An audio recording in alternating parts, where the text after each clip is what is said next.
Hello दोस्तों, स्वागत है आपका sociology classes bye Rajput Sunny के हमारे यूट्यूब चैनल पे। तो थोड़ा हेल्थ इशू है, तो आज हम बहुत शॉर्ट में थोड़ा कार्ल मार्क्स के बारे में जानेंगे और उसके बाद हम धीरे धीरे कार्ल मार्क्स के विचारों को पढ़ेंगे। तो मार्क्स का जन्म 5 मई 1818 को जर्मनी के ट्रायल शहर में हुआ था तथा मार्क्स की मृत्यु 14 मार्च 1883 में लंदन में हुआ था। उन्होंने 1836 में बर्लिन विश्वविद्यालय से कानून तथा जूना विश्वविद्यालय से पीएचडी की उपाधि प्राप्त की है। तो कार्ल मार्क्स की विचारधाराओं पर उस समय अनेक महत्वपूर्ण घटनाओं का स्पष्ट रूप से प्रभाव था।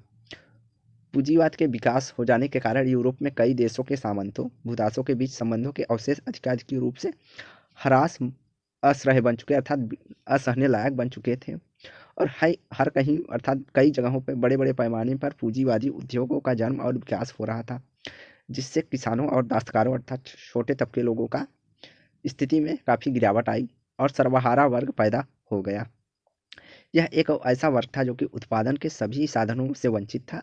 उस समय जर्मनी की जनता एक चक्की के दो पाटों के बीच में पिस रही थी। एक ओर से सामंतवाद का अवशेष अर्थात सामंतवाद खत्म हो रहा था, तो दूसरी ओर से अपरिपक्व पूंजीवाद से पीड़ित कर रहा था। पूंजीवाद का उदय होने से भी पीड़ित हो रहा था। इन अवस्थाओं का प्रभाव मार्क्स के विचारों पे बहुत ज़्यादा पड़ा। मार्क्स का मानना था कि सामाजिक विज्ञानियों को अध्येता वृत्ति के साथ साथ राजनैतिक कार्यों के लिए प्रतिबद्ध होना चाहिए। मार्क्स अपने विद्यार्थी जीवन में ही हीगल की कृतियों से परिचय हुए, जिनका हीगल के दर्शन का उनके ऊपर काफ़ी बड़ा प्रभाव पड़ा था। उनकी भेंट 1844 में उनकी भेंट फ्रेडरिक एंजल से हुई, जहाँ से उनके एंगल्स के साथ मिलकर मार्क्स ने दी होली फैमिली एवं जर्मन आइडियोलॉजी तथा 1846 में कम्युनिस्ट कॉरेस्पॉन्डेंस कमेटी की स्थापना की तथा एक अन्य पुस्तक दी पावर्टी ऑफ फिलॉसफी भी उन्होंने लिखी है एंजल के साथ मिलकर। मार्क्स जी के ऊपर हीगल के आदर्शवाद के कृतियों का काफ़ी ज़्यादा प्रभाव हुआ। उन्होंने हीगल के भौतिकवाद और अनिरसवाद को लेकर उनकी काफ़ी निंदा भी की थी। इसके विपरीत मार्क्स धर्म को हीगल जो कि चेतना को महत्व देते थे, वहीं मार्क्स मानते हैं। मार्क्स ने उनकी इस तथ्य पर आलोचना की। उन्होंने कहा कि मार्क्स धर्म और अंधविश्वास के विरुद्ध उस प्राचीन यूनानी दार्शनिक के साहसपूर्ण संघर्ष की सराहना की। मार्क्स को उस व्याख्यात्मक निबंध मार्क्स जो कि हीगल को कहते हैं कि हीगल सर के बल खड़ा था, मैंने उसे पैरों के बल खड़ा किया। 1848 में कम्युनिस्ट लीग की घोषणा पत्र पर मार्क्स की लेखनी में द कम्युनिस्ट मैनिफेस्टो के रूप में सामने आई, जिसमें साम्यवाद के प्राथमिक वैचारिक रूप से प्रारंभिक रूप से जाना जाता है। लंदन में उन्होंने अपनी प्रसिद्धि एवं प्रभावी पुस्तक दास कैपिटल की रचना की।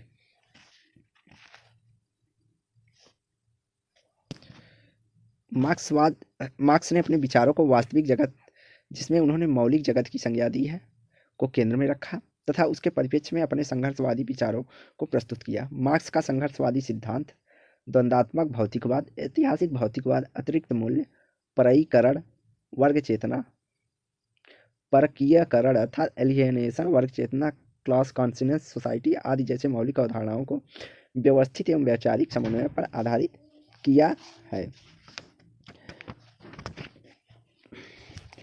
मार्क्स ने हीगल के द्वंदात्मक दर्शन को वैचारिक विश्लेषण का आधार बनाया, परंतु हीगल के इस मान्यता को कि चेतना के अनुसार बाह्य अथवा भौतिक जगत का स्वरूप निर्धारित होता है को मार्क्स ने नकार दिया। बाह्य अथवा भौतिक जगत के अनुसार चेतना का स्वरूप निर्धारण होता है को सिद्धांत वाक्य के रूप में हीगल ने प्रस्तुत किया है। मार्क्स ने संघर्ष के सिद्धांत की स्थापना में कई महत्वपूर्ण और मौलिक वैचारिक बिंदुओं का प्रयोग किया है। मार्क्स ने अपने सामाजिक सिद्धांतों में जिन अवधारणाओं का क्रमवार प्रयोग किया है, उनका विवरण अधोलिखित है। तो पहला, समाज का आर्थिक आधार। कार्ल मार्क्स की मान्यता थी कि मानव समाज के प्रारंभिक चरण से ही इसका आधार आर्थिक रहा है तथा सामाजिक संरचना के निर्माण एवं सामाजिक परिवर्तन की प्रक्रिया के निर्धारण में आर्थिक कारण काफ़ी महत्वपूर्ण होते हैं।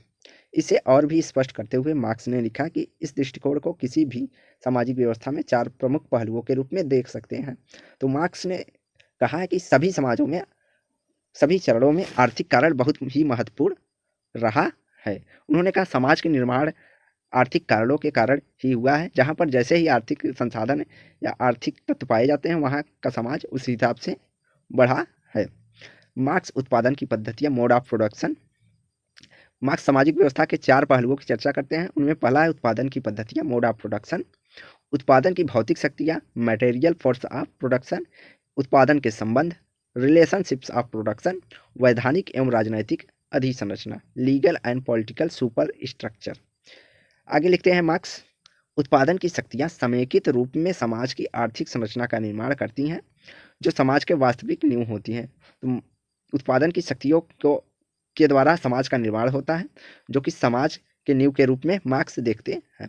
भौतिक जगत का उत्पादन शक्तियाँ सामाजिक, राजनैतिक तथा बौद्धिक जीवन की प्रक्रियाओं का निर्धारण करती हैं। तो मार्क्स मानते हैं कि भौतिक जगत का उत्पादन शक्ति ही सामाजिक, राजनैतिक, बौद्धिक जीवन आदि प्रक्रियाओं का निर्धारण करती है। इसको उन्होंने कहा है कि अधिसंरचना के माध्यम से ही अधिसंरचना के माध्यम से ही अधोसंरचना का निर्धारण होता है। उन्होंने अधिसंरचना के अंतर्गत भौतिक जगत का उत्पादन शक्ति अर्थात आर्थिक कारक को रखा है, जिसके द्वारा ही उन्होंने सामाजिक, राजनैतिक एवं सांस्कृतिक कारकों के निर्धारण की बात किया है। मार्क्स के भौतिकवादी व्याख्या के अनुसार उत्पादन पद्धति में हुआ परिवर्तन संपूर्ण सामाजिक संबंधों को परिवर्तित कर देता है। उनके अनुसार समाज की अधोसंरचना, जिसमें उत्पादन के साधन की पद्धति, उत्पादन की तकनीकी, आर्थिक संगठन विभिन्न सम्मिलित होते हैं, समाज की अधिसंरचना को परिवर्तित करते हैं। अर्थात अधिसंरचना के अंतर्गत कानून, विचार, संस्कृति आदि को रखते हैं। मार्क्स ने कहा है कि अधोसंरचना, जिसके अंतर्गत उत्पादन के साधन, उत्पादन की पद्धति, उत्पादन की तकनीकों को एवं आर्थिक संगठनों को मार्क्स शामिल करते हुए कहा है कि अधोसंरचना के माध्यम से ही अधिसंरचना का निर्धारण होता है। वो कहते हैं कि मानव समाजों में अब तक का इतिहास वर्ग संघर्ष का इतिहास रहा है। यह महत्वपूर्ण कथन है जो कि एग्जाम में काफ़ी ज़्यादा पूछी जाती है कि किसने मानव समाजों का अब तक का इतिहास वर्ग संघर्ष का इतिहास रहा है। तो यह कथन सीधा सीधा मार्क्स से संबंधित है। वर्ग संपत्ति तथा संसाधनों पर नियंत्रण एवं स्वामित्व स्थापित करने के लिए परस्पर संघर्षरत रहते हैं। उन्होंने कहा कि समाज में वर्ग पाए जाते हैं जो कि अपने संपत्ति एवं संसाधनों पर नियंत्रण या स्वामित्व पाने के लिए परस्पर संघर्ष करते रहते हैं। संघर्ष, मार्क्स कहते हैं, कभी उच्च वर्ग होता है, कभी सर्वहारा वर्ग उत्पादन के साधनों पर नियंत्रण करने के लिए संघर्ष करता रहता है।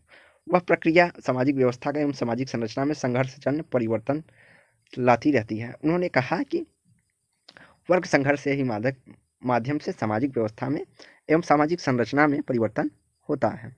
दूसरा, उन्होंने संपत्ति एवं वर्ग की बात करते हैं, प्रॉपर्टी एंड क्लास। मार्क्स ने वर्ग के निर्धारण में संपत्ति को केंद्रीय माना है तथा वर्ग को परिभाषित करते हुए उन्होंने लिखा है कि एक वर्ग उन लोगों से बनता है जो संपत्ति के एक प्रकार से संबंध रहते हैं, अर्थात जिनकी स्थिति समान होती है, या तो उनके पास संपत्ति है ही नहीं अथवा एक ही प्रकार के हैं। मार्क्स का कहना है कि वर्ग का निर्धारण एक प्रकार से होता है, या तो उनके पास संपत्ति होगी या संपत्ति नहीं होगी। इसकी विशेषताओं के रूप में उल्लेखित करते हुए मार्क्स ने बताया है कि आर्थिक आधारों पर निर्मित वर्ग उत्पादन पद्धति, उत्पादन के साधन, उत्पादन के संबंधों तथा उत्पादन शक्तियों से संबंधित होते हैं। आर्थिक आधारों के साथ ही वर्ग के निर्माण हेतु वर्ग चेतना एक अनिवार्य शर्त है। वर्ग चेतना के प्रभाव से वर्गीय हितों का आधार पर वर्ग विशेष में संगठन आता है तथा वह विरोधी वर्ग का प्रतिरोध करना प्रारंभ कर देता है। तो मार्क्स कहते हैं आर्थिक आधारों पर निर्मित वर्ग में उत्पादन पद्धति, उत्पादन साधन, उत्पादन संबंधों तथा उत्पादन शक्तियों पे या तो उनका नियंत्रण होगा या तो उनका नियंत्रण नहीं होगा। एक वर्ग होगा जिसका उत्पादन पद्धति, उत्पादन साधनों आदि पर नियंत्रण होगा, और एक ऐसा वर्ग होगा जिसका कि इन साधनों पर कोई नियंत्रण नहीं होगा। इन्होंने आर्थिक आधारों के साथ एक आवश्यक शर्त के रूप में बताया कि अपने वर्ग के प्रति उन वर्गों में वर्ग चेतना पाई जाती है। दूसरा, उन्होंने बताया कि वर्ग चेतना के प्रभाव में वर्गीय हितों के आधार पर अर्थात अपने अपने वर्गों के हित के आधार पर संगठन बनता है तथा वह विरोधी अर्थात अपोजिट वर्ग का विरोध करता है। सामाजिक व्यवस्था में विशेषकर पूंजीवादी वाले समाज में वर्ग निर्माण के लिए अन्य तत्वों के साथ वर्ग चेतना होना अत्यंत ही आवश्यक है। अगला उन्होंने बताया मानव समाज के प्रत्येक स्वरूप का ऐतिहासिक विकास के क्रम में परस्पर विपरीत एवं विरोधी वर्गों के अस्तित्व प्रभाव में रहा है। मार्क्स द्वारा प्रस्तुत वर्गों के कार्यों के प्रकारों पर आधारित नहीं होगा, श्रम की प्रकृति पर आधारित होगा। मार्क्स के अनुसार बुर्जुआवादी समाजों में पूंजीपति शासक तथा सर्वहारा शासित वर्ग होता है। मार्क्स कहते हैं कि पूंजीवादी समाजों में पूंजीपति शासक और सर्वहारा शासित अर्थात होता है और शासित वर्गों का शोषण होता है। किस आधार पे होता है? तो उन्होंने कहा सरप्लस वैल्यू, अर्थात सर्वहारा वर्ग मेहनत करता है, वस्तुओं का उत्पादन करता है, लेकिन उसे उसकी मेहनत अर्थात लाभ का पूरा प्रतिशत नहीं मिलता है। जो अतिरिक्त लाभ मिलता है वह पूंजीपति अपने पास ले लेते हैं, जिसका उन्हें पूरा केवल जितना काम वो करते हैं उतने पैसे नहीं मिलते हैं और जिससे उनका शोषण होता है। मार्क्स ने इसी को अतिरिक्त मूल्य या सरप्लस वैल्यू कहा है, जो कि पूंजीपतियों के द्वारा जो लाभ के प्रतिशत भाग को रखा जाता है उसे ही उन्होंने अतिरिक्त मूल्य या सरप्लस वैल्यू कहा है। जो वस्तुतः श्रमिक के श्रम का वास्तविक प्रदान किए गए मूल्य एवं पूंजीपति द्वारा उत्पादित वस्तु के विक्रय मूल्य में अंतर होता है उसे उन्होंने सरप्लस वैल्यू कहा है।